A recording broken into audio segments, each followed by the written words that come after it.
C'est toujours pareil. L'humanité a du mal à advenir. Vraiment, elle a du mal.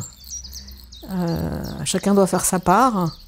Et le voyage du chercheur collectif, c'est une expérience d'humanité. C'est une expérience où pour employer des mots un peu dévoyés malheureusement et qui pourtant sont puissants, c'est un travail de conscience quand même, je crois. Enfin, en tout cas, moi, c'est comme ça que j'ai envie de le faire, ce voyage-là. Tu prépares un voyage, ça te fait rêver, tu vis le voyage, c'est cadré, et puis tu laisses quand même de la spontanéité dedans, et puis tu reviens de ton voyage et il t'habite encore, et il t'a transformé. Je pense qu'aucun de nous ne sera la même personne entre le départ et l'arrivée.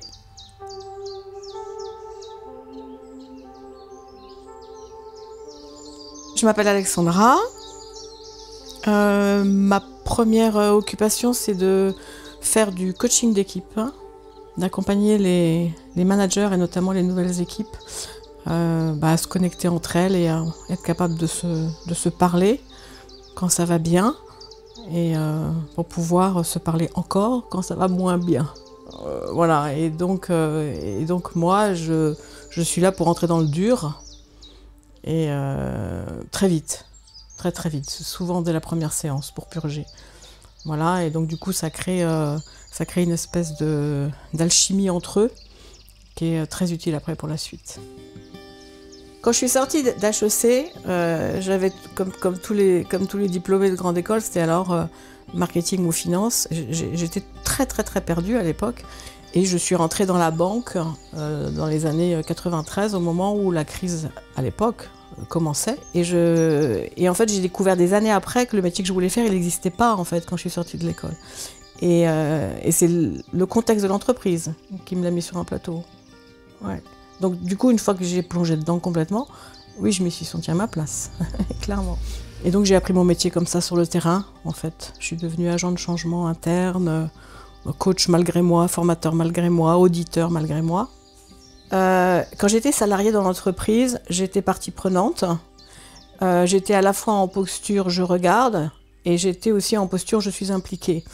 Je ne savais pas ce que ça voulait dire à l'époque, la différence entre impliqué, concerné et position observateur méta. Mais je pense qu'à l'époque, en fait, je me promenais dans ces positions sans en être complètement consciente. Et donc, quand j'ai quitté le Crédit Agricole, je me suis formée en fait à ce métier, mais à mon compte. Et assez rapidement, j'ai plutôt opté, parce que là on arrive dans les années 2000 à peu près, 2000-2010, 2010 même, et j'ai rapidement opté pour aller vers des accompagnements du management au sens de l'agilité managériale, au sens de la collaboration avec les collaborateurs, l'intelligence collective, enfin tout ce qui est aujourd'hui très à la mode, mais qui à l'époque finalement ne l'était pas tant que ça. J'arrive dans ce contexte-là et donc naturellement je croise le chemin de Germe, évidemment. Évidemment parce que culturellement je suis sur cette longueur d'onde-là et je croise aussi le chemin de Sol, évidemment, pour les mêmes raisons.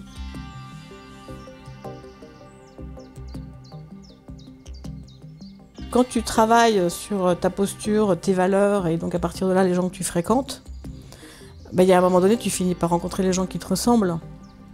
Et donc du coup, comme il y avait une concordance de valeurs, on a fini par fréquenter les mêmes cercles. C'est dans ce sens-là, parce que c'est toujours marrant, cette réflexion, les gens disent le monde est petit.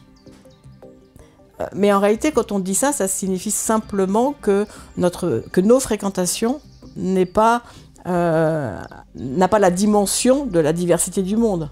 Voilà. Moi, j'ai constaté que j'ai changé de monde régulièrement, en fait. Et donc, il y a un moment donné où je suis tombée dans l'escarcelle du monde de Germe. J'espère que ça va durer parce qu'on est en phase au niveau des valeurs, mais on ne sait pas ce que l'avenir réserve, c'est comme ça. Ma valeur fondamentale, c'est la paix dans le monde. Après, comment je considère être au service de la paix dans le monde? Moi, je considère que ça passe par l'éducation. Et donc dans ce contexte-là, tout ce qui va avancer avec le principe de réalité, d'être au plus proche de la réalité, et non pas de nos projections, de nos fantasmes, de nos croyances, de toute cette espèce de robot intérieur qui nous fait croire qu'on est à l'origine de ce qu'on pense, alors que finalement, peut-être pas tant que ça. Donc quand tu redescends encore un petit peu, tu arrives nécessairement à la collaboration, au doute, à la co-construction, à l'échange de ses sensations et de ses émotions, de cultiver la position du je puis du nous. Voilà, et donc du coup tu redescends un petit peu et tu es dans ce qu'on appelle, j'imagine, le management humaniste. Moi, ma conviction personnelle, c'est que l'une des raisons pour lesquelles on vit dans un monde complexe, c'est qu'il y a une cohabitation de beaucoup de paradigmes, presque trop, 4 ou 5, comme ça à vue de nez. Et moi, dans mon métier, je considère que je connais l'écosystème d'un capitalisme au sens caricaturé. Aujourd'hui, c'est pas qu'il soit en fin de vie, mais en tous les cas, il devient caricatural, avec un autre paradigme qui va être plus communautaire, plus émotionnel, plus de la co-construction, peut-être un peu trop dans le consensus et peut-être pas assez encore dans le consentement, mais en tous les cas, voilà, il y a 2 paradigmes qui jouent, et entre les 2, il y a une transition. Et cette transition, elle demande énormément d'énergie, énormément de temps, énormément d'engagement. Chacun va y mettre les moyens à sa façon. Ça peut être très militant, ça peut être très dogmatique, et puis ça peut être très empirique. Et moi, j'aime bien la démarche de Germe que je trouve empirique. La seule chose, c'est que moi, dans ma position, je me souviens que je suis sur ce chemin de transition. Je ne suis pas le défenseur ou l'attaquant d'un paradigme que l'on veut amener à évoluer. Je ne suis pas non plus une militante forte parce que je connaîtrais l'arrivée du paradis. Entre les deux, je dois me souvenir que j'ai vécu dans le paradigme précédent et que j'ai eu une petite idée du paradigme à l'arrivée et que mon travail de coach, justement, c'est d'accompagner cette transition. Alors, le chercheur collectif, d'abord, en tant qu'intervenante chez Germe, j'étais destinataire du mail d'appel à candidature. J'ai été dans beaucoup de groupes, de think tanks, etc. Donc, je sais que ça peut tenir ou ça peut ne pas tenir. En revanche, je connaissais déjà Sol et je connais aussi Germe, donc je savais que ça allait être sérieux. Ça, j'en étais absolument certaine. En revanche, j'étais complètement ignorante sur ce que j'allais vivre à titre personnel. Et donc ce que je vis à titre personnel, c'est la réalité qui s'impose à moi, et c'est aussi la réalité que je crée. Quand je vais voir un film drôle au cinéma, j'y vais avec l'intention de rire. Alors peut-être que mon premier rire sera pas complètement juste, mais le dernier le sera. Je ne vais pas faire le raccourci de l'auberge espagnole, mais quand même, il y a un moment donné, tu crées la réalité. Je me sens acteur du processus. Je suis sollicitée. Et en l'occurrence, j'ai pris la décision moi-même de me solliciter de façon importante. Tu vois, je ne rate aucune session. C'est une illustration. Et je suis convaincue d'ailleurs que si j'avais raté des séances, ça aurait été compliqué pour moi. Parce que là, j'ai l'impression d'être... je vais pas te dire que je me couche et je me lève le matin en pensant au chercheur collectif, hein, mais j'ai l'impression d'être dans une continuité. Et donc du coup, quand je fais mon café le matin, ça peut m'arriver de me dire, tiens, regarde ton café avec l'œil du chercheur. Donc comme c'est présent, quoi. Et c'est sympa, j'aime bien, parce que c'est comme quand tu fais du sport, si tu veux. Il y a des moments, si tu testes pas le geste, en fait, tu le vis pas. Comme j'aime bien réfléchir, c'est facile pour moi de rester dans la tête. Donc c'est un exercice pour moi que d'aller dans la partie sensation et dans la partie action. Chercher et collectivement, ouais. L'objectif de répandre son idée, de la structurer, de l'organiser, d'en faire un livre. Moi, je suis très attachée au livre, je suis très attachée à ça. Donc, J'ai trouvé que l'intention et l'objectif étaient grandioses. Et là, on m'offre cette opportunité-là, je plonge, c'est sûr. Par ailleurs, en dehors du chercheur collectif en lui-même, là encore, j'en reviens sur la capacité de Germe aussi à se regarder, à se mettre en travail, et donc du coup à faire évoluer ses membres avec elle, et donc à fonctionner véritablement comme un organisme vivant. Donc ça, j'ai trouvé ça, là encore, une preuve de sa cohérence.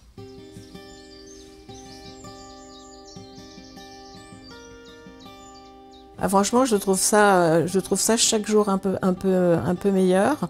D'abord, je vis une expérience à la fois collective et individuelle. Et ça, je trouve ça assez puissant parce que pour réussir à vivre ça, il faut que les mécanismes et les processus soient très respectueux et avec des objectifs clairs. Et ça, c'est quelque chose que j'apprécie beaucoup chez Germe.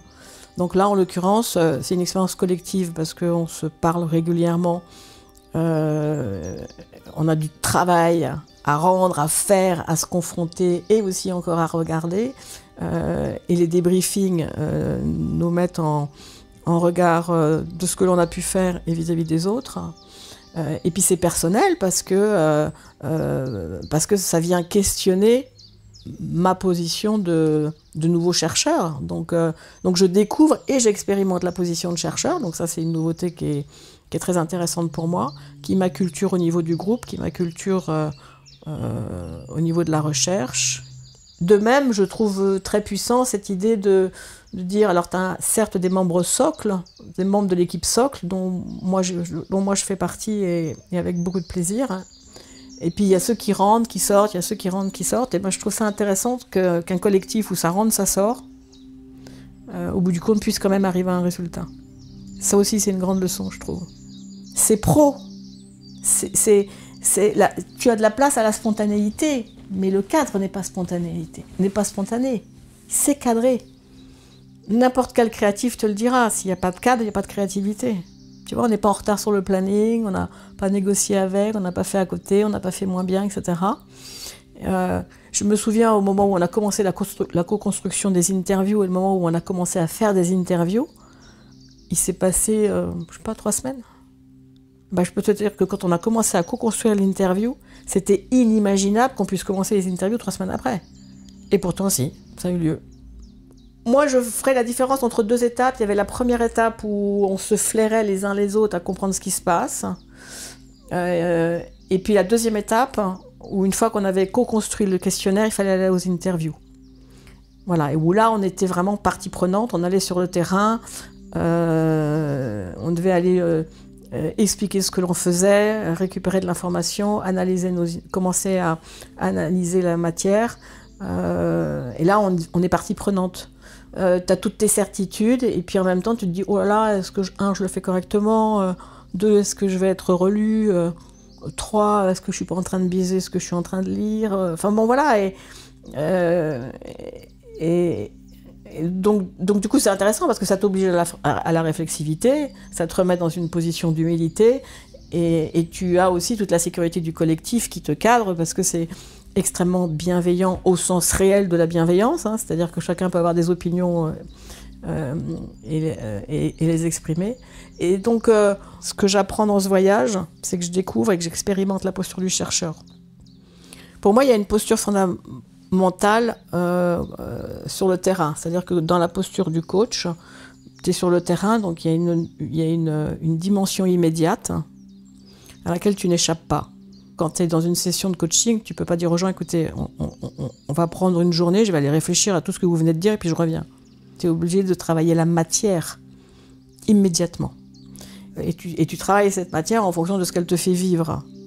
Donc tu dois être en permanence au contact de ce que ça te fait vivre. Et il y a des moments où tu peux être complètement conscient de ce qui se passe et utiliser cette matière. Et puis il y a des moments où tu n'es pas conscient de ce qui se passe et une fois la session terminée, tu cours en supervision. Ça, c'est dans le cadre de la posture du coach. La deuxième chose, c'est que le coach est en permanence en train de jouer avec le rythme des managers. C'est-à-dire que les managers, ils voudraient imposer leur rythme, qui est un rythme le plus souvent fou. Et l'une des façons de les décaler, c'est d'aller les perturber sur ce rythme-là. Donc tu es sans arrêt sur un jeu de t'accélère, je ralentis, tu veux rester sur la surface, on approfondit. Voilà, c'est un jeu qui consomme énormément d'énergie. Dans la position du chercheur, c'est complètement l'inverse. Tu es dans un rythme ralenti et profond, en permanence. Et donc ça, c'est extrêmement intéressant parce que même si tu es dans un rythme ralenti, tu t'éloignes pas du résultat tangible que tu veux atteindre. Il est là, il est présent. Mais tu vas pas le définir à l'avance. Donc du coup, comme au cours de ta recherche, tu ignores les choses utiles pour atteindre ce fameux résultat, tu es obligé de vivre dans une espèce de monde flou, mais qui n'est qu'en apparence flou, parce qu'en réalité, l'air de rien, c'est ultra cadré. Donc c'est assez... Moi, je trouve ça assez passionnant. Le deuxième point que je trouve passionnant dans l'expérience du chercheur, c'est qu'on est tous des observateurs biaisés. Je veux dire, on est biaisé par notre environnement externe, par l'environnement interne, qui a un impact sur notre observation. On est biaisé parce qu'on projette nos préjugés et nos croyances. Donc, du coup, on doit s'en tenir qu'aux faits. Et ça, c'est un travail qui est intéressant à faire parce que moi, j'ai déjà fait 3 interviews là, à ce stade. Et donc, j'en suis au stade de l'interprétation. Enfin, de l'analyse, pas de l'interprétation justement, mais de l'analyse. Où donc, je dois colorier les réponses de mes interviewés pour faire la différence entre ce qui relève d'une représentation dans leur discours, de pratique terrain. Et rien que de faire ce travail déjà, de serrer les informations qui sont écrites, reproduites, mot à mot, y compris les hésitations dans le vocabulaire, mais reprises mot à mot parce qu'on les enregistre, rien que cet exercice-là me met en travail, parce que malgré tout, si jamais la personne, l'interviewée, exprime une représentation qui pourrait être une de mes représentations, je pourrais en déduire que c'est une pratique. Il faut être extrêmement vigilant. Donc c'est vraiment très très intéressant. Le deuxième point de vigilance aussi, c'est que nécessairement inconsciemment, j'ai choisi mes interviewés selon probablement une ligne directrice qui m'appartient. Alors je vais t'expliquer que c'est un concours de circonstances, que dans toutes les personnes que j'ai constatées, c'était les 3 qui étaient disponibles au moment où moi j'étais disponible, etc. Résultat des courses, 3 femmes. Résultat des courses, ce sont 3 femmes sur 3 générations. Et résultat des courses, ce sont 3 femmes qui ne sont pas des adhérents de Germe. C'est un biais qui m'appartient, que je le veuille ou non. Dans les informations que je vais récupérer, et puis là, j'ai pas fini de les analyser, mais il y a des points communs qui sortent, et ces points communs peuvent être liés au biais qu'à un moment donné, Alexandra a interviewé 3 femmes non germes qui ont un vécu étonnamment similaire sur un management encore très très hiérarchique, alors qu'elles ont une expérience professionnelle qui s'étale sur 4 ou 5 générations. 3 générations, disons. C'est un biais. C'est pas grave d'avoir des biais. Ce qui est intéressant, c'est d'en être conscient, quoi. En fait, dans l'analyse qu'on va faire des interviews, une fois qu'on va avoir déjà serré la documentation des mots qu'on a reçus des interviewés entre leur représentation et leur pratique managériale sur le terrain, on va pouvoir en déduire certains thèmes qui en ressortent, et de ces thèmes, des comportements répétitifs. Et donc là, moi, je n'en suis pas encore là. En tous les cas, ce que j'ai pressenti dans les 3 interviews que j'ai faites, c'était que pour ceux qui étaient dans des organisations qui n'étaient vraiment pas prêtes à faire un changement culturel vers quelque chose de plus humaniste, les pratiques managériales caricaturales anciennes ont la vie dure, et ce, quel que soit l'âge des managers, et quel que soit leur sexe.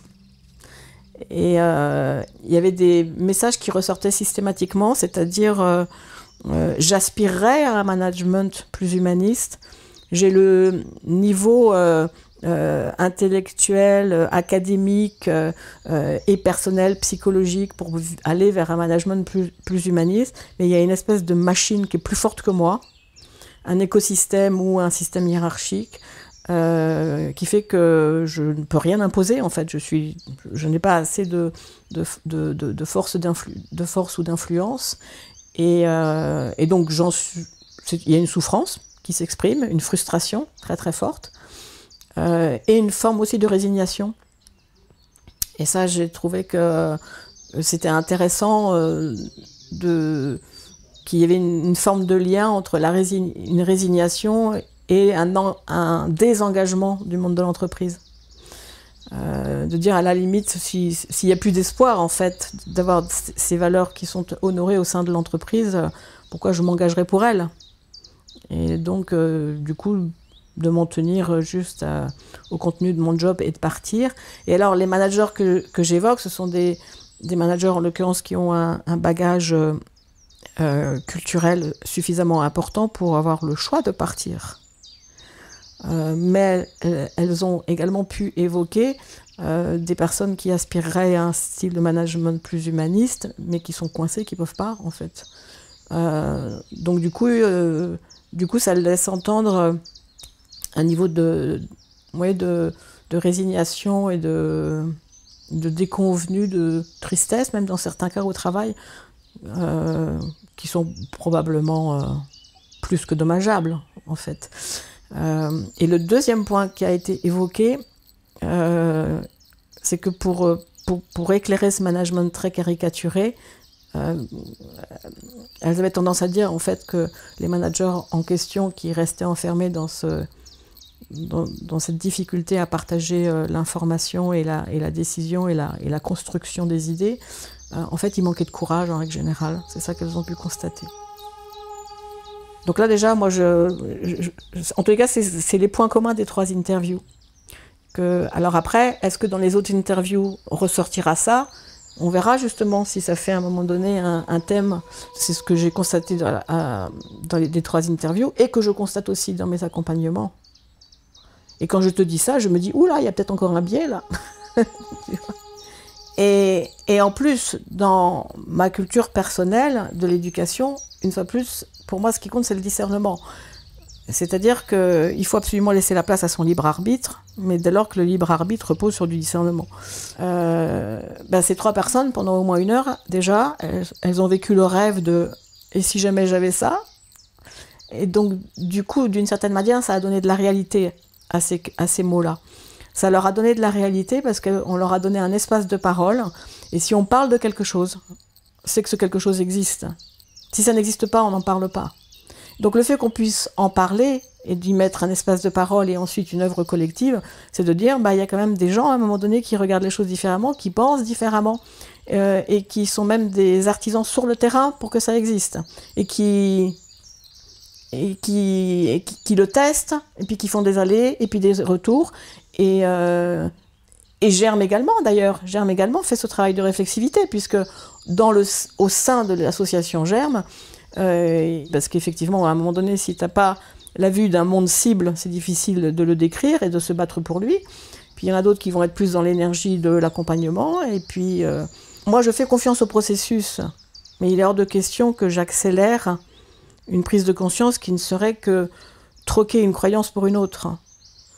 Il est absolument indispensable que moi je reste au contact du doute.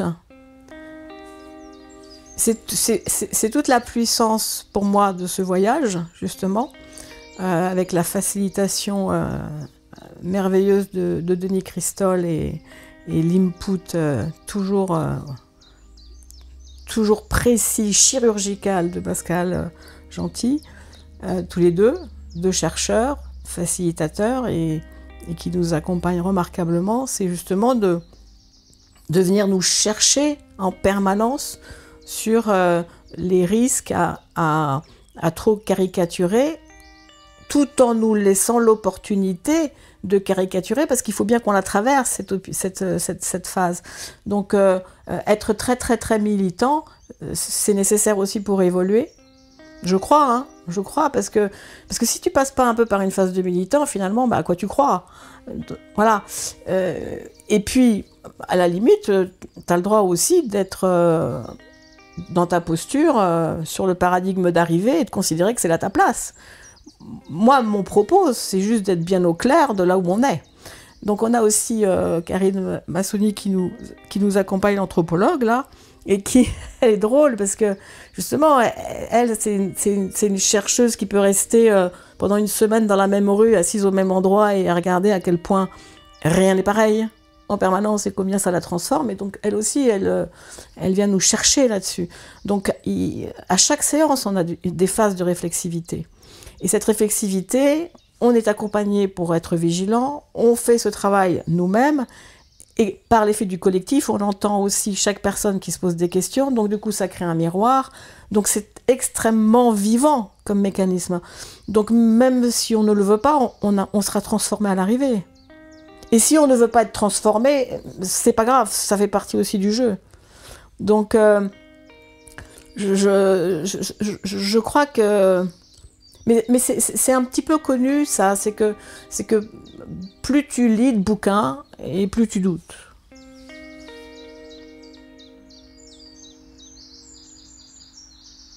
Le problème, c'est quand on lit qu'un seul. Donc il faut qu'on soit, je pense, enfin c'est bon d'être hésitant et de pas complètement savoir où on va, et de pas savoir... et que les questions vont émerger du terrain, et que c'est le terrain qui va s'imposer, parce que, attention, moi, alors après, moi j'ai peut-être mal compris, mais il me semble quand même que l'intention de ce voyage, c'est de récupérer des récits d'acteurs pour avoir une sorte de catalogue des pratiques managériales, pour faire un début d'état des lieux de ce qui se passe. C'est moins... Pour se rendre compte justement de où est-ce qu'on doit se placer pour accompagner, pour aider, pour se réajuster. Mais en tous les cas, deux mondes qui cohabiteraient entre les managers caricaturaux et puis les accompagnateurs de managers humanistes, et deux mondes qui se regarderaient l'un en face de l'autre sans pouvoir se parler, se reconnaître et se comprendre, on serait voué à l'échec et on serait tout aussi caricaturaux, ça n'aurait pas de sens. Donc, c'est une brèche. Dès qu'il y a brèche, ça s'infiltre. Et c'est pour ça que moi je parle de contagion. C'est que plus il y a de brèches, mieux c'est, parce que... Alors, une fois de plus, ce sont des mots, surtout le mot agilité, il est affreusement détérioré, il est affreusement réutilisé. Il y a des tas de mots comme ça qu'on nous a volés. On nous a volé la résilience, on nous a volé la bienveillance, on nous a volé l'agilité. Je prie très très fort pour qu'on ne touche pas à la gentillesse, tu vois. Mais un jour, on va nous le prendre, celui-là aussi. Mais ce sont des mots qui sont pris et qui sont remis à la sauce du paradigme précédent, qui a un talent incomparable pour remarketer les choses. Incomparable, ce talent-là. C'est pourquoi je pense qu'il est très très important de comprendre les mots, de nommer les choses, de ne pas se tromper sur le sens des mots, et d'y accrocher de la réalité pratico-pratique. Et c'est pour ça que dans le chercheur collectif, on est sur des récits d'acteurs, on cherche les pratiques managériales, elles seront recensées, et c'est pratique. Voilà. Et moi, c'est important parce que pour visualiser quelque chose, si c'est pas pratique, tu remontes dans le flou et finalement, tu pourrais reconsolider des croyances alors que tu voulais les ramollir. Ce serait un comble, quoi. Il est absolument indispensable que ce soit concret, même si une expérience concrète ne doit pas être généralisée. Il est absolument important de ne pas rester au niveau des idées. Parce qu'une idée, chacun se l'approprie comme il veut, au même titre qu'une valeur. Il y a des tas de managers que moi je ne considère pas humanistes, qui se considèrent humanistes. Et dans leur système de valeurs, c'est juste. Pas dans le mien. Qui a tort, qui a raison? Je me sens bien sur la transition, moi. C'est comment inspirer. La question exacte, c'est comment inspirer un management transformant, vivant et apprenant. Parce que, une fois de plus, le but du jeu, c'est quand même d'être le plus empirique possible. Parce que ça veut dire quoi, être inspirant, transformant, apprenant? Ce sont des mots, comme toutes les valeurs, ce sont des mots valises. Ce qui est intéressant, c'est concrètement quels sont les critères que chacun y met pour que ça prenne réalité. Donc tout ça est très complexe. Et c'est ça qui est fascinant, en fait. C'est ça qui est fascinant. Et moi, je trouve qu'au XXIe siècle, qu'on est quand même dans un siècle où le nerf de la guerre, c'est l'information. C'est une vraie question de savoir comment tu utilises l'information que tu as vis-à-vis de toi-même, vis-à-vis de l'autre, vis-à-vis du système dans lequel tu es, et vis-à-vis du monde en règle générale. et ça oblige à flirter avec le doute, et on n'aime pas ça. Parce que les certitudes, d'une certaine manière, c'est plus simple. Moi, ça me crée des stress, les certitudes, mais je comprends qu'on est... Enfin, je dis ça, et en même temps, mes murs sont solides, je ne vis pas dans une habitation où les murs bougent, donc voilà. La réflexivité. Et là, au 21e, on est dans cette espèce de caricature, comme si la partie la plus dure et la moins prête à se remettre en question avait pris le pouvoir en partie, et puis il y a des cellules de résistance, il y a des petits villages gaulois un peu partout dans le monde, Dieu merci.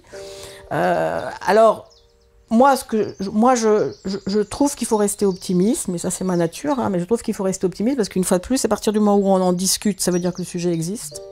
Ça c'est le premier point. Le deuxième point, c'est que même s'il y a des signaux qui sont superficiels, on va dire, de changement, eh bien ça veut dire quand même que le changement des valeurs arrive. Ça commence toujours par être superficiel avant d'être profond. Donc quand j'entends des managers qui disent bah, « écoute, moi dans mon équipe, je fais ce que je peux, j'essaye d'être humaniste, mais je suis cerné par des gens qui ne le sont pas. Et donc du coup, moi je dois être courageux managérialement pour faire front et pour protéger mon équipe, et ça m'épuise et je ne tiendrai peut-être pas indéfiniment, mais je tiens bon sur mes valeurs et je le fais. » Eh bien ça envoie un signal quand même, ça envoie un signal que c'est possible et que ça peut être différent, donc chacun doit prendre aussi sa part là-dedans. J'ai l'exemple de celle qui est plus jeune, qui a dit bah, en fait je vais en venir à faire un tri entre les sociétés pour lesquelles j'ai envie de travailler, parce que on vient de me plonger dans ce management hiérarchique agressif qui ne me convient pas du tout. D'abord, il ne me convient pas humainement, mais même professionnellement, il m'étouffe, il me réduit, j'ai moins d'idées, je suis moins créative, je suis moins ambitieuse, donc personne n'y gagne finalement.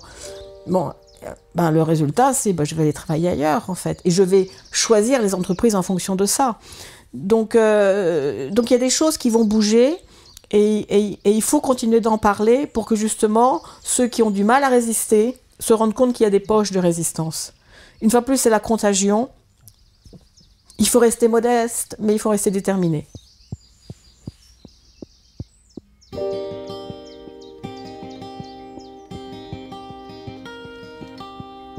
Et c'est l'objet du chercheur collectif, c'est de récupérer ces récits d'acteurs pour dire, regardez, il y a ces managers qui vivent encore dans des situations désagréables, ben, on va pouvoir leur offrir d'autres exemples et puis montrer que ça marche.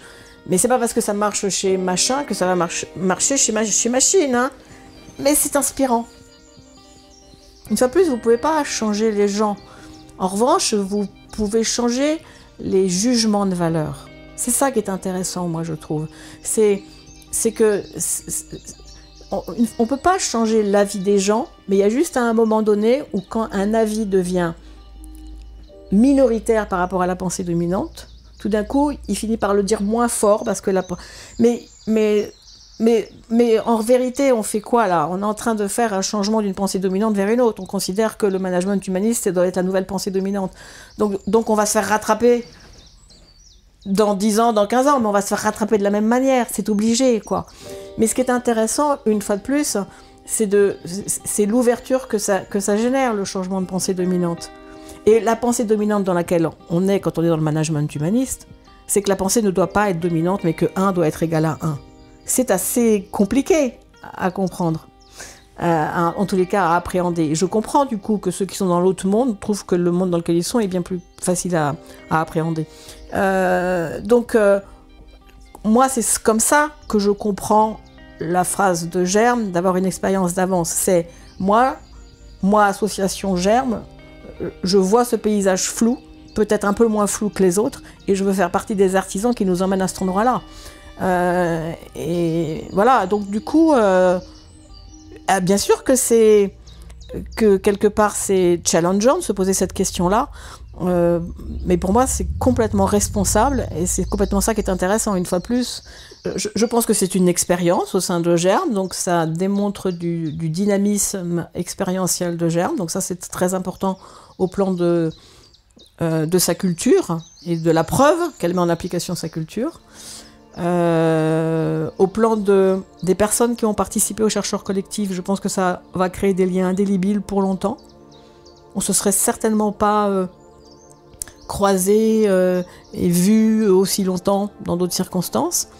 Et ça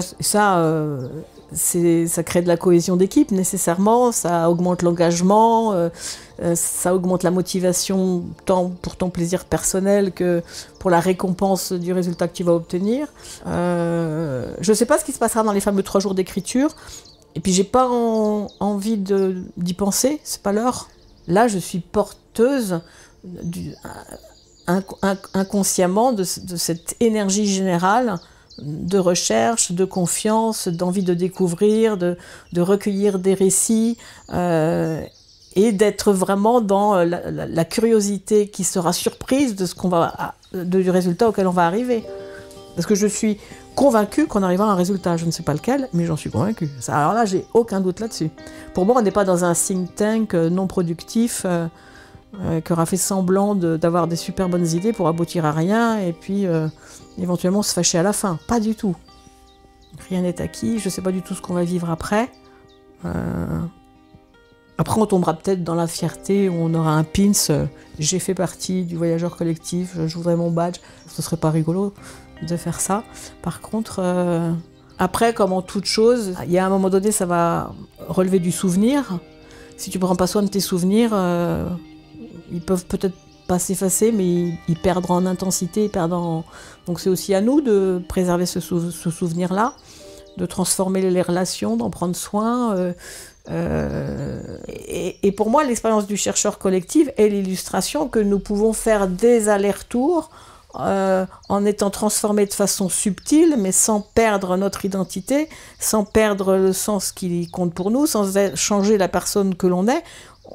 Ça devient juste un petit peu plus subtil, ça devient juste un petit peu plus fluide, un petit peu plus poreux à l'environnement et aussi plus solide sur la personne que l'on est. Et c'est ça, en fait, c'est ce jeu où t'es ancré dans le sol, mais t'as les cheveux au vent, quoi. Donc en fait, on met en application cette même demande que l'on fait à nos interviewés. Donc si le reportage peut peut-être pas faire vivre à ceux qui l'ont pas vécu, mais leur donner envie de vivre une expérience comme ça qui les fait se transformer et que ça s'appelle le chercheur collectif ou autre chose d'ailleurs. Mais en tous les cas, de vivre ce qu'on demande finalement aux managers de vivre. Parce que qu'est-ce qu'on leur demande à part vous êtes dans un certain état et ce serait sympa que vous passiez dans un autre état, de vous transformer. Déjà, se l'appliquer à soi-même, c'est pas mal. Hein. Et j'espère avoir été à la fois la plus fidèle et la plus claire possible pour que les personnes qui n'ont pas vécu le chercheur collectif lèvent le doigt à une prochaine expérience de germe ou toute autre expérience d'ailleurs, parce que et je vais peut-être finir là-dessus. Ce que je trouve formidable avec tout ce que j'ai déjà dit, hein, c'est que je vis à la fois une expérience collective et personnelle, les deux en même temps, sans que l'une vienne cannibaliser l'autre, mais au contraire où elles s'auto-nourrissent et elles mûrissent ensemble. Et je trouve ça extrêmement sain et extrêmement respectueux. Parce que je trouve que cette posture, je la trouve juste en fait. Je trouve ça juste. Voilà, je t'ai tout dit, je crois. C'est le travail de la réflexivité, je sais pas comment te le dire.